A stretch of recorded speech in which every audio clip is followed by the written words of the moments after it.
এই মুহূর্তে দর্শক বন্ধুগণ, রাজ্যে 3 দিনে সফরে এলেন দেশের স্বরাষ্ট্রমন্ত্রী অমিত শাহ। কেননা 26-এর বিধানসভা ভোট নিয়ে একাধিক কর্মসূচিতে আলোচনা হতে পারে।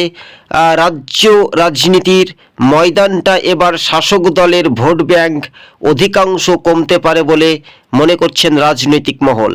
কথাতেই বলে এবার ফুটবে পদ্ম ফুল, বাংলা ছাড়ো তৃণমূল। তাই স্পষ্ট হয়ে গেল, কেননা অমিত শাহকে দেখেই দলীয় কর্মীদের একেবারে ভিড় ছিল উপচে পড়া, চোখে পড়ার মতো।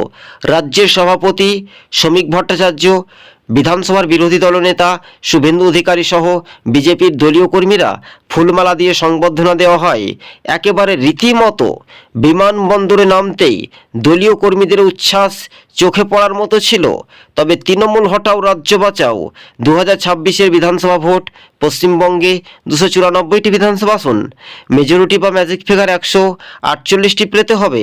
এবার ম্যাজিক ফিগার পার করতে চলেছে ভারতীয় জনতা পার্টি বিজেপি। আপনারা দেখছেন টিভি সকাল ইউটিউব চ্যানেল।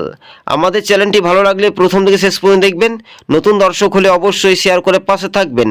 তাই বিজেপির কর্মীদের উচ্ছ্বাসে তৃণমূল ভয় পেয়েছে প্রকাশ।